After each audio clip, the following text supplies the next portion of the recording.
নমস্কার, আমি মিমো গাঙ্গুলি। আমি আপনাদের সামনে আজকে পড়ে শোনানোর চেষ্টা করব হেমেন্দ্র কুমার রায়ের লেখা গল্প বন্দি আত্মার কাহিনী। বিখ্যাত স্পিরিচুয়ালিস্ট অনন্তবাবুর বাড়িতে বসে এক সন্ধ্যায় আলাপ করছিলাম। কথা হচ্ছিল প্রেত তত্ত্ব নিয়ে। আমি ডাক্তার, কিঞ্চিত পশারও যে আছে, নিজের মুখে এ কথা বললে গর্ব করা হবে না। আত্মা বলে কোনো কিছুর অস্তিত্ব যে আছে, আজ পর্যন্ত হাতে নাতে এমন প্রমাণ আমি পাইনি। জন্ম, মৃত্যু ও দেহগত সমস্ত রহস্য আমার নখদর্পণে। এমন অভিযান এবং অভিমান আমি অনেক করেছি, এবং ওই যে বললাম অভিমান, সেটা আমার আছে। কিন্তু অনন্তবাবু আমার সেই অভিমানে আঘাত দিতে চান। তিনি বলেন, জন্ম মৃত্যু কথার কথা মাত্র, দেহটা সাময়িক খোলস ছাড়া আর কিছুই নয়। জন্মের আগেও এবং মৃত্যুর পরেও আত্মা বেঁচে থাকে। এই সবই। খুব জোরে তর্ক চালিয়েছি। আমিও বুঝবো না, অনন্তবাবু না বুঝিয়ে ছাড়বেন না। তর্কটা যখন রীতিমতো জমে উঠেছে, হঠাৎ রাস্তায় উঠল বিষম গোলমাল। সচমকে মুখ ফিরিয়ে জানালা দিয়ে বাইরে চেয়ে দেখি, পথের ওপাশের ফুটপাতের ওপরে সুরেনবাবুর বাড়ির সামনে মস্ত ভিড়ের সৃষ্টি হয়েছে। আমরা ঘর থেকে বেরিয়ে পড়ে দ্রুত পদে ঘটনাস্থলে গিয়ে হাজির হলাম। ফুটপাতের ওপরে হাত পা ছড়িয়ে অজ্ঞান হয়ে পড়ে রয়েছেন সুরেনবাবু নিজেই। তিনি কেবল আমাদের প্রতিবেশী নন, আমাদের দুজনেরই বিশেষ বন্ধু। ভিড়ের একজন লোক জিজ্ঞাসার উত্তরে বলল, উনি বারান্দার উপর থেকে পড়ে গিয়েছেন। আমরা ধরাধরি করে সুরেনবাবুকে নিয়ে তার বাড়ির ভেতরে ঢুকলাম। তারপর বৈঠকখানায় তক্তপোষের ওপরে শুইয়ে রেখে তাকে পরীক্ষা করতে লাগলাম। পরীক্ষার পর বুঝলাম, গতিক সুবিধের নয়। সুরেনবাবুর দেহের ওপরটায় গুরুতর আঘাতের চিহ্ন নেই বটে, কিন্তু তার দেহের ভিতরের অবস্থা যে ভয়াবহ, এটা অনুমান করতে পারলাম। অনন্তবাবুকে বললাম, এর মৃত্যুর আর দেরি নেই। অনন্তবাবু বললেন, সে কি সর্বনাশ! তাহলে উপায়? সুরেনের স্ত্রী, ছেলে, মেয়ে সবাই যে হরিদ্বারে তীর্থ করতে গিয়েছে। বাড়িতে আর দ্বিতীয় কোনো ব্যক্তি নেই। এখন আমরা কি করব? বললাম, আমার পরীক্ষাও ভুল হতে পারে। দাঁড়ান, ডাক্তার পি ঘোষকে একবার ডাকি। ডাক্তার পি ঘোষ হচ্ছেন কলকাতার শ্রেষ্ঠ ডাক্তারদের অন্যতম। ফোনে খবর পেয়েই এসে হাজির হলেন তিনি। সুরেনবাবুকে পরীক্ষা করে তিনি বললেন, কোনো আশা নেই, মিনিট কয়েকের মধ্যেই ইনি মারা পড়বেন। আমি বললাম, অনন্তবাবু, যদি আপনার ঠিকানা জানা থাকে তবে সুরেনবাবুর স্ত্রীকে এক্ষুনি তারে খবর দিন। ঠিকানাও আমি জানি, আর তারও করে দিচ্ছি। কিন্তু আপনারা বলছেন সুরেন এক্ষুনি মারা পড়বে। হরিদ্বার এখান থেকে একদিনের পথ নয়। সুরেনের আর কোনো আত্মীয় নেই। সমস্ত ঝুঁকি আমাদেরকেই সামলাতে হবে। মৃতদেহ নিয়ে আমরা কি করব? মিস্টার ঘোষ, দেখুন, আপনাদের চিকিৎসা বিজ্ঞান যদি একে কোনো রকমে দিন তিনেক বাঁচিয়ে রাখতে পারে। ডাক্তার ঘোষ মাথা নেড়ে বললেন, অসম্ভব।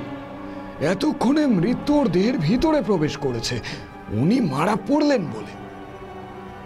অনন্তবাবু অত্যন্ত উত্তেজিতের মতো একবার ঘরের এদিক থেকে ওদিক পর্যন্ত ঘুরে এলেন। তারপর হঠাৎ দাঁড়িয়ে পড়ে বললেন, মৃত্যুর পরেও কি দেহের ভিতরে আত্মার সাড়া একেবারেই পাওয়া অসম্ভব? ডাক্তার ঘোষ সবিস্ময়ে বললেন, আপনি কি বলছেন? আমিও হতভম্বের মতো অনন্তবাবুর মুখের পানে তাকিয়ে রইলাম। আমার দিকে চেয়ে তিনি বললেন, আপনারা হিপনোটিজমের কথা জানেন তো? বাংলায় যাকে বলে সম্মোহন বিদ্যা বা যোগনিদ্রা। আমি বললাম, হ্যাঁ জানি, আর এও জানি যে হিপনোটিজমে আপনার আবার দেশজোড়া খ্যাতি আছে, কিন্তু তার কথা এখন কেন? আমি এখনই সুরেনকে সম্মোহন বিদ্যায় অভিভূত করতে চাই। তাতে কি ফল হবে? মানে সুরেনবাবু কি মৃত্যুর কবল থেকে রক্ষা পাবেন এতে? মৃত্যুর কবল থেকে কোনো মানুষই কোনো মানুষকে রক্ষা করতে পারে না। তবে যোগনিদ্রার একটা আশ্চর্য মহিমা আছে। তার দ্বারা নিশ্চয়ই একটা কিছু ফল পাওয়া যাবে। সেটা যে কি তা আমি বলতে পারছি না, তবে না না থাক, আর কথার কোনো সময় নেই। সুরেনের দিকে তাকিয়ে দেখুন, ওর শেষ মুহূর্ত উপস্থিত। কলকাতার বুকে এই প্রথম জলের দরে জমি কিনুন আর নিজের স্বপ্নকে বাস্তবায়িত করুন। প্রতি কাঠা মাত্র 1,40,000 টাকা। আগে কাগজপত্র দেখে তারপরে টাকা দিন। মেট্রো স্টেশন থেকে 10 মিনিটের পথ। যোগাযোগ ভাষা ইকো ভিলেজ। ফোন নাম্বার 8100350795 অথবা 7439658547 এই নাম্বারে। আপনার সামনেই কোনো সামাজিক অনুষ্ঠান আছে, সেটা বার্থডে পার্টি হোক বা ম্যারেজ সেরিমনি, তো এখন আর চিন্তা নেই। ফুললি স্ট্যান্ডার্ড ঝাঁ চকচকে রাজকীয় ব্যাংকুয়েট এখন আপনার হাতের মুঠোয়। দমদম ক্যান্টনমেন্ট নতুন বাজার সংলগ্ন এলাকায় the Taj banquet. Fully AC প্রতিটা রুম, 6 ফ্লোর কভার, সাথে লিফট অ্যাভেলেবেল, গেস্ট রুমও আপনারা পেয়ে যাচ্ছেন। সাথে ব্যাংকুয়েটের একদম টপ ফ্লোরে থাকছে রুফটপ, সেখানে আপনি মেহেন্দি, সঙ্গীত, ছোটখাটো অনুষ্ঠান তো চাইলেই করতে পারেন। তাহলে আর দেরি কিসের? চটপট বুক করুন আজই। যোগাযোগের নাম্বার 9836238463 এই নাম্বারে। আপনার পুরনো বাড়ির নতুন রূপে দেখতে চান? ভাঙা অবস্থা থেকে রিপেয়ারিং করে নতুন করতে চান? এছাড়া প্লাস্টার থেকে পুট্টি, ফল সিলিং, জল ছাদ, টিন শেড অল্প খরচে করে দেওয়া হয়। যোগাযোগ global paints network. Phone number 9875436075 এই নাম্বারে। আপনি আইনগত সমস্যায় ভুগছেন, সুরাহা পাচ্ছেন না, ট্যাক্স ফাইল করাতে চান? ট্যাক্স সংক্রান্ত যাবতীয় সমস্যার সমাধান পাবেন একমাত্র সুবিধাতে। সব সমস্যার সঠিক সমাধান পেতে আজই যোগাযোগ করুন 03325660029 এই নাম্বারে। সময় সকাল 11টা থেকে সন্ধ্যা 7টা পর্যন্ত। মাত্র 300 টাকায় ছেলেমেয়ের বিয়ে, 300 টাকায় এই প্রথম আপনজন ম্যাট্রিমনি সুযোগ করে দিচ্ছে। আজই পাত্রপাত্রীর ফটো ও ডিটেলস পাঠান আমাদের হোয়াটসঅ্যাপ নাম্বারে। হোয়াটসঅ্যাপ নাম্বারটি হলো 8017739564 এই নাম্বারে। সুরেনবাবুর মুখ তখন মৃত্যু যন্ত্রণায় ভীষণ হয়ে উঠেছে। তার দুই বিস্ফারিত চোখের তারা চারিদিকে ঘুরছিল। অনন্তবাবু তাড়াতাড়ি এগিয়ে গিয়ে সামনের দিকে ঝুঁকে পড়ে সুরেনবাবুর দেহের ওপরে বিশেষ কৌশলে হস্তচালনা করতে লাগলেন। ডাক্তার ঘোষ গম্ভীরভাবে বসে রইলেন। তার মুখে চোখে দারুণ অবিশ্বাসের ভাব। আমি অবাক হয়ে অনন্তবাবুর কাণ্ড কারখানা দেখতে লাগলাম। কয়েক মুহূর্ত পরে তেমনই হস্তচালনা করতে করতেই অনন্তবাবু দৃঢ় স্বরে বারংবার ডাকতে লাগলেন, সুরেন, সুরেন, সুরেন। প্রথমটায় সুরেনবাবুর কোনো রকম ভাবান্তর হলো না। তারপর ধীরে ধীরে তার চোখের তারা স্থির ও স্বাভাবিক হয়ে এলো। অনন্তবাবু বললেন, সুরেন, আমার চোখের দিকে তাকিয়ে দেখো সুরেন।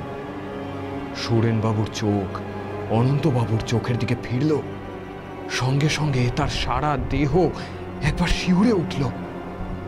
সুরেন। স্বাভাবিক কণ্ঠে জবাব এলো, কি? তোমার কি কষ্ট হচ্ছে? না। তবে জবাব নেই। আবারও 3-4 বার ডাকাডাকির পর সুরেনবাবু চমকে উঠে বললেন,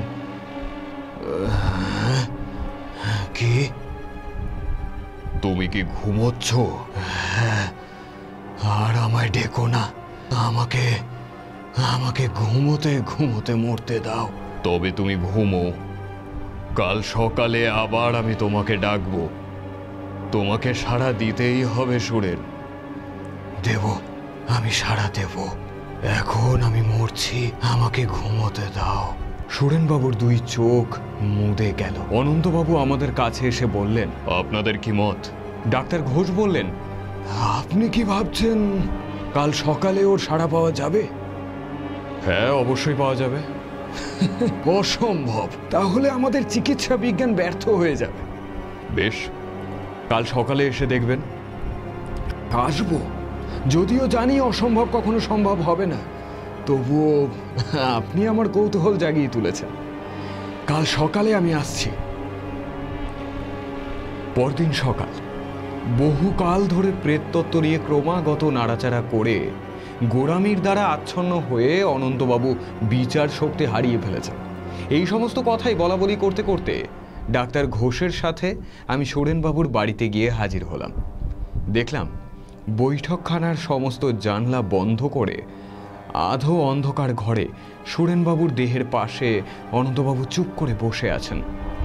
ডাক্তার ঘোষ সুরেনবাবুর দেহ পরীক্ষা করে বললেন, দেহ শীতল আর আড়ষ্ট, হৃৎপিণ্ডের ক্রিয়া বন্ধ, শ্বাস প্রশ্বাস নেই, কাল রাত্রেই এর মৃত্যু হয়েছে। অনন্তবাবু, এখনো কি আপনার কোনো সন্দেহ আছে? মানে আপনার কি সন্দেহ এখনোই দূর হয়নি? অনন্তবাবু উত্তর দিলেন না। সুরেনবাবুর গায়ের রং রীতিমতো হলদেটে হয়ে গেছে, তার দুই চোখ মুদা, মুখ হাঁ করা। আমি বললাম, আর কেন অনন্তবাবু, এইবারে এর সৎকারের ব্যবস্থা করুন। হরিদ্বারে তার করে দিয়েছি, আগে সুরেনের স্ত্রী আর ছেলে মেয়েরা আসুক। সে কি, ততক্ষণে দেহের কি অবস্থা হবে বুঝতে পারছেন? দেহের কি অবস্থা হবে তা বুঝতে পারছি না, তবে সুরেনকে আর একবার ডেকে দেখা দরকার। ডাক্তার ঘোষ আবারও বললেন, আপনার কি মাথা খারাপ হয়ে গেছে? আর কাকে ডাকবেন? সুরেনকে। সুরেন সুরেন কোনো সাড়া নেই। ডাক্তার ঘোষ বললেন, কি আশ্চর্য, মরা কখনো কথা কয়? সুরেন সুরেন আমি ডাকছি, সুরেন সাড়া দাও। স্তম্ভিত নেত্রে দেখলাম সুরেনবাবুর ফাঁক করা ওষ্ঠাধরের ওপাশে জিভখানা কেমন যেন ছটফট করছে।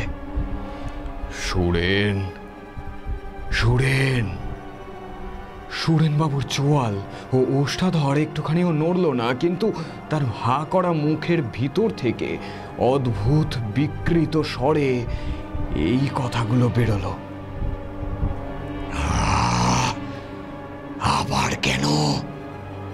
আমার মৃত্যু হয়েছে, আমি এখন ঘুমোচ্ছি।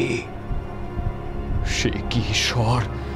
মনে হলো সুরেনবাবুর মুখ যেন কথা কইছে না, সে স্বর আসছে যেন বহু দূর থেকে, যেন গভীর কোনো গিরি গুহার অতলতার ভিতর থেকে। একটা অজানা ভয় আমার গা কাঁপতে লাগলো। ডাক্তার ঘোষ যেন ধাক্কা খেয়ে পিছিয়ে গেলেন দেওয়ালের দিকে, তার পিঠ ঠেকে গেল দেওয়ালে। তিনি দাঁড়িয়ে রইলেন, তার মুখ চোখ উদ্ভ্রান্তের মতো। সুরেন, তুমি কি এখনো ঘুমিয়ে আছো? না না, আমি ঘুমোচ্ছিলুম বটে, কিন্তু এখন আমার মৃত্যু হয়েছে। সুরেন, তুমি আবার ঘুমিয়ে পড়ো, আস্তে আস্তে তুমি ঘুমো সুরেন। ডাক্তার ঘোষ, এখনো কি আপনার কোনো বক্তব্য আছেন? ডাক্তার ঘোষ ক্ষীণ স্বরে বললেন, না। সুরেন বাবুর কণ্ঠস্বর কিরকম মনে হলো? ভয়ানক ভয়ানক। মানুষের গলার ভিতর থেকে যে ওরকম বীভৎস আওয়াজ বের হতে পারে, এটা ধারণার অতীত। ও কোনো মানুষের কণ্ঠস্বর নয়, যেন একটা অমানসিক ধ্বনি মাত্র। কিন্তু ও ধ্বনি আসছে সুরেনের গলার ভিতর থেকেই। সুরেনকে আর ব্যস্ত করব না, ও এখন ঘুমিয়েই থাক। বোধহয় পরশুদিনই সুরেনের স্ত্রী এসে পড়বেন, তখন আরো একবার না হয় আপনাকে ডাকবো।